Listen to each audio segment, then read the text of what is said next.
Hello dear student, मैं तरुण जायसवाल भारतीय कृषि कोचिंग इंस्टीट्यूट BKCI के डिजिटल लर्निंग प्लेटफॉर्म पर आपका स्वागत करता हूं। सर्वप्रथम बच्चों, मैं उन स्टूडेंट्स को हार्दिक बधाई व शुभकामनाएं देता हूं जो इस वर्ष 11th और 12th के एग्जाम दिए हुए हैं। अब बात ये आती है कि इस वर्ष अगर आप 12th का एग्जाम दिए हैं तो 12th के बाद आगे क्या, तो उसी विषय को लेकर आज का मेरा ये वीडियो का हेडिंग जो है वो है विद्यार्थियों के लिए महत्वपूर्ण जानकारी। इस विषय को लेकर मैं आप लोगों के समक्ष आया हूं। मेरे साथ अंत तक इस वीडियो में बने रहिएगा। चलिए आगे बढ़ते हैं। हमारी संस्थान भारतीय कृषि कोचिंग इंस्टीट्यूट लेकर आई है विद्यार्थियों के लिए महत्वपूर्ण जानकारी। अब अगर मैं 12th की बात करूं, 12वीं की बात करूं, तो 12th में बच्चा या तो बायो सब्जेक्ट का होगा, या तो मैथ सब्जेक्ट का होगा, या तो एग्रीकल्चर सब्जेक्ट का होगा। आज जो मैं बात करूंगा वो इन तीन फील्ड से किए हुए या इन तीन सब्जेक्ट से किए हुए 11th 12th के स्टूडेंट को लेकर चलूंगा कि वो 12th के बाद किस क्षेत्र की तैयारी करें, किस एंट्रेंस एग्जाम की तैयारी करें। ठीक है बच्चों, तो इस जानकारी को साझा करने के लिए मैं आप लोगों के समक्ष आया हूँ। मेरे साथ अंत तक इस वीडियो में बने रहिए, निश्चित तौर पर महत्वपूर्ण जानकारी आप तक पहुंचेगी। चलिए शुरू करते हैं। ये आ गया हमारा टेबल। इस टेबल को मैं आपको समझाता हूं। देखो, सबसे पहला जो टेबल में हमारा कॉलम बना हुआ है वो student group in 11th 12th। अब वो बच्चा पीसीबी ग्रुप का है, मान लो पीसीबी ग्रुप मतलब फिजिक्स, केमिस्ट्री और बायो। मैं इन चीजों को क्लियर कर देता हूं। यहाँ पे पी का मतलब होता है फिजिक्स,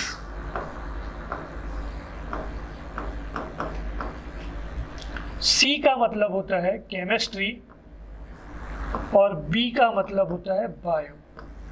मतलब वो बच्चे जो 12th में बायो सब्जेक्ट लेकर पढ़े हुए हैं वो कौन कौन से एग्जाम की तैयारी कर सकते हैं। ठीक है, तो देखिए जिन बच्चों का 12th में पीसीबी सब्जेक्ट था वो उनका subject group for entrance exam क्या होगा, पीसीबी ही होगा। क्या होगा, फिजिक्स, केमिस्ट्री और बायो ही होगा। ठीक है, अब अगर वो बायो ग्रुप का स्टूडेंट है तो उसका मेन टारगेट होना चाहिए नीट के एग्जाम का। उसका टारगेट एग्जाम क्या होगा, नीट। मतलब वो मेडिकल फील्ड के एग्जाम की तैयारी करेगा। पर क्या होता है, नीट का सिलेबस बहुत बड़ा होता है और कुछ स्टूडेंट को डॉक्टरी के फील्ड में, मेडिकल के फील्ड में नहीं जाना होता। तो अगर उनको नीट का प्रिपरेशन नहीं करना है तो वो कौन से एग्जाम की तैयारी करेगी, अब ये बात आती है। तो वो क्या करेगा, अगर उसे नीट की तैयारी नहीं करना है तो वो एग्रीकल्चर ग्रुप के कुछ सेंट्रल के एग्जाम होते हैं उनकी तैयारी कर सकता है। जैसे वो ICAR की तैयारी कर सकता है, वो सेंट्रल लेवल का एग्रीकल्चर का एग्जाम होता है। BHU की तैयारी कर सकता है, BHU means Banaras Hindu university के एंट्रेंस एग्जाम की तैयारी कर सकता है। और वो स्टेट लेवल के PAT की तैयारी भी अपने ग्रुप से कर सकता है। मतलब वो 3 और ऐसे एग्जाम है जिनकी तैयारी वो PCB ग्रुप से कर सकता है। अब बात आती है, अगर उसको अपना ग्रुप चेंज करना हो, अगर वो PCB का स्टूडेंट है, फिजिक्स, केमिस्ट्री, बायो का स्टूडेंट है और उसे अपना ग्रुप चेंज करना है, तो ये PCB ग्रुप वाला स्टूडेंट अपने ग्रुप को चेंज करेगा और आ जाएगा एग्रीकल्चर ग्रुप में। किस ग्रुप में आ जाएगा, एग्रीकल्चर ग्रुप में आएगा। मतलब वो अब बायो का बच्चा जो था वो बायो से तैयारी ना करके एग्रीकल्चर ग्रुप से तैयारी करेगा। और एग्रीकल्चर ग्रुप से तैयारी करने के लिए उसे कौन कौन से सब्जेक्ट पढ़ने पड़ेंगे, उसे पढ़ने पड़ेंगे AG1, AG2 और AG3। अब ये AG1, AG2, AG3 होता क्या है, इन चीजों को क्लियर करते हैं। तो AG1 के अंदर आता है बेसिक एलिमेंट ऑफ साइंस, मतलब फिजिक्स, केमिस्ट्री, मैथ और बायो। AG2 के अंदर आएगा क्रॉप प्रोडक्शन और AG3 के अंदर आएगा एनिमल साइंस। क्रॉप प्रोडक्शन मतलब फसल उत्पादन और एनिमल साइंस मतलब पशुपालन। ये एग्रीकल्चर के मेन सब्जेक्ट होते हैं। अब बात करते हैं कि ये सब्जेक्ट कितने कितने मार्क्स के पेपर में पूछे जाते हैं। तो अगर मैं AG1 की बात करूं, फिजिक्स, केमिस्ट्री, मैथ, बायो की बात करूं, तो ये आपसे पूछा जाएगा। AG1 की हम बात करेंगे तो ये पूछा जाएगा कितने मार्क्स का, 80 मार्क्स का। 80 मार्क्स का पूछा गया तो इसमें आप फिजिक्स देखेंगे 20 मार्क्स का आएगा, केमिस्ट्री देखेंगे 20 मार्क्स का दिखेगा, मैथ आपको 20 मार्क्स का दिखेगा और बायो भी कितना, 20 मार्क्स का दिखेगा। क्लियर। उसके बाद आता है AG2 क्रॉप प्रोडक्शन, फसल उत्पादन की बात करेंगे तो AG2 आपको दिखेगा 60 मार्क्स का। एनिमल साइंस की बात करेंगे तो एनिमल साइंस भी आपको दिखेगा 60 मार्क्स का। अब बात ये आता है, अगर PCB का बच्चा ग्रुप चेंज करके एग्रीकल्चर ग्रुप से तैयारी किया तो वो किस किस एग्जाम की तैयारी कर सकता है, तो वो स्टेट लेवल के PAT की तैयारी कर सकता है, प्री एग्रीकल्चर टेस्ट PAT की तैयारी कर सकता है, और BHU बनारस हिंदू यूनिवर्सिटी के कुछ पोर्शन की तैयारी कर सकता है। ये था बायो स्ट्रीम की बात किए। अब हम आते हैं मैथ स्ट्रीम की बात करते हैं। अगर वो बच्चा PCM लिया हुआ है तो यहाँ पे P फॉर फिजिक्स हुआ, C फॉर केमिस्ट्री हुआ, और यहाँ पे जो मैथ होता है वो आ जाएगा M फॉर मैथमेटिक्स, मैथ गणित। अब वो बच्चा किस ग्रुप का है, मैथ ग्रुप का है, तो ऑब्वियसली उसका एग्जाम देने का जो सब्जेक्ट होगा वो मैथ ही होगा, PCM ही होगा। अब अगर वो PCM ग्रुप का है तो उसका मेन टारगेट एग्जाम कौन सा होना चाहिए, JEE होना चाहिए। मेन टारगेट एग्जाम क्या होना चाहिए, JEE होना चाहिए। अब बच्चा अगर स्टेट लेवल का एग्जाम देना चाहता है तो उसका स्टेट लेवल का प्री इंजीनियरिंग टेस्ट PET की तैयारी भी कर सकता है वो मैथ ग्रुप का बच्चा। अब अगर उसे इंजीनियरिंग के फील्ड में नहीं जाना है तो मैथ ग्रुप का बच्चा और कौन कौन से एंट्रेंस एग्जाम की तैयारी करे, तो वो भी ICAR, BHU और प्री एग्रीकल्चर टेस्ट PAT की तैयारी कर सकता है। क्लियर हुआ बच्चों ये चीज। जैसे मैंने बायो के बच्चों का ग्रुप चेंज करके एग्रीकल्चर के स्टूडेंट एग्रीकल्चर स्ट्रीम में लेके आए, उन बच्चों को, उन स्टूडेंट को किस स्ट्रीम से तैयारी कराया, एग्रीकल्चर ग्रुप से तैयारी कराया, सेम उसी तरह मैथ ग्रुप का स्टूडेंट भी एग्रीकल्चर ग्रुप से PAT BHU की तैयारी कर सकता है। जैसा कि आप फिर देख सकते हैं यहाँ पे भी उन बच्चों को क्या करना पड़ेगा, AG1, AG2 और AG3 की तैयारी करनी होगी। AG1 का सेम चीज मैंने अभी आपको बताया, AG1 मतलब PCMB जो आपका 80 मार्क्स कवर करेगा, AG2 मतलब क्रॉप प्रोडक्शन जो 60 मार्क्स कवर करेगा, और AG3 मतलब एनिमल साइंस जो आपका 60 मार्क्स कवर करेगा, और टोटल जो प्री एग्रीकल्चर टेस्ट का एग्जाम होगा आपका वो 200 नंबर का होगा। इससे वो प्री एग्रीकल्चर टेस्ट और BHU के कुछ पोर्शन की तैयारी कर सकता है।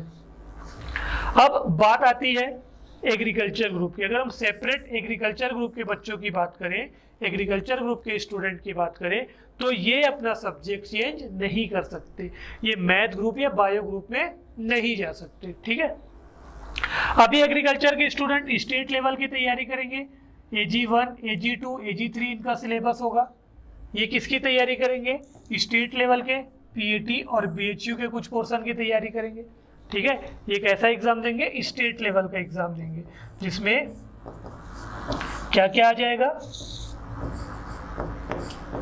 CGPAT और MPPAT। जो व्यापम एग्जाम कंडक्ट कराता है PAT का, वो CG और MP स्टेट में कराता है, तो यहाँ के वो एग्जाम दे सकते हैं और बनारस हिंदू यूनिवर्सिटी के कुछ पोर्शन की तैयारी कर सकते हैं। अब बात ये आता है कि अगर स्टूडेंट एग्रीकल्चर ग्रुप का है, उसका 12th एग्रीकल्चर सब्जेक्ट से हुआ है, तो जिस प्रकार बायो और मैथ के बच्चे सेंट्रल लेवल की एग्जाम नीट और JEE की तैयारी करते हैं, तो एग्रीकल्चर के बच्चे सेंट्रल लेवल के किस ग्रुप की तैयारी करें, किस एंट्रेंस एग्जाम की तैयारी करें, किस क्षेत्र में वो जाए, तो उन चीजों को भी क्लियर करते हैं। अगर स्टूडेंट एग्रीकल्चर ग्रुप का है और उसे सेंट्रल लेवल की तैयारी करना है, तो उसे 2 सब्जेक्ट ग्रुप चुनना होगा, एक होगा ABC और दूसरा होगा PCA। यहाँ पे A फॉर जो होता है वो होता है एग्रीकल्चर, B फॉर होता है वो होता है बायो, C फॉर होगा केमिस्ट्री और P फॉर होगा फिजिक्स। इन दोनों ग्रुप के को चयन करके वो स्टेट लेवल को ना देकर सेंट्रल लेवल के ICAR और BHU की तैयारी भी वो कर सकता है और इनके एंट्रेंस एग्जाम भी वो दिला सकता है। ठीक है, अब बात करते हैं अगर वो ABC ग्रुप चुनता है, ABC ग्रुप चुनेगा तो उसमें एग्रीकल्चर का जो पोर्शन होगा वो 100 नंबर का होगा और बायो और केमिस्ट्री के पोर्शन 100 नंबर कवर करेंगे। और अगर वो PCA ग्रुप चुनता है तो उसमें भी एग्रीकल्चर का 100 नंबर होगा और फिजिक्स और केमिस्ट्री मिलाकर 100 नंबर के क्वेश्चन पूछे जाएंगे। अभी एक चीज मैं आपको बताता हूं कि सबसे ज्यादा चयन करने वाला ग्रुप होता है ABC ग्रुप। इस ग्रुप का चयन करके स्टूडेंट सेंट्रल लेवल के एग्रीकल्चर फील्ड के एग्जाम जैसे ICAR और BHU का पेपर देते हैं।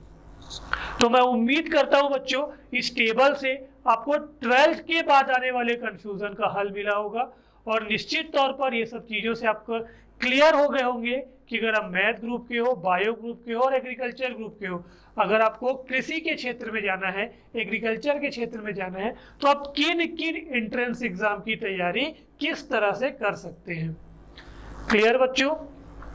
अब आती है मेन बात, अगर आपको pre agriculture test BHU ICAR की तैयारी करनी है तो सबसे सुनहरा मौका हमारी संस्थान भारतीय कृषि कोचिंग इंस्टीट्यूट से जुड़ने का, जो पिछले 2013 से हजारों बच्चों का मार्गदर्शन व गवर्नमेंट सीटों पर, शासकीय सीटों पर चयन कराते आ रहा है, जिसमें शुरू हो रहा है क्रैश कोर्स।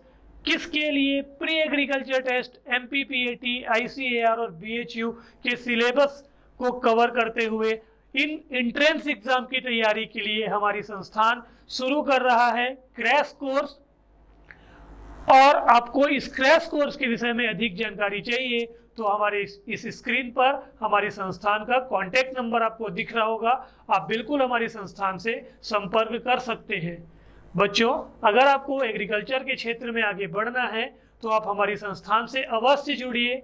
अगर आपके मन में अभी भी ये शंका है कि पिछले वर्ष की भांति इस वर्ष भी एंट्रेंस एग्जाम नहीं होंगे, तो ऐसा कुछ नहीं है। आप देख सकते हैं कि धीरे धीरे करके सभी सेंट्रल लेवल के एंट्रेंस एग्जाम के डेट आ रहे हैं, तो जल्द ही आपके स्टेट लेवल के एंट्रेंस एग्जाम के डेट भी आ जाएंगे।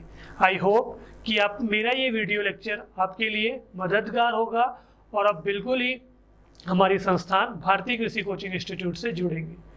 थैंक यू सो मच बच्चों।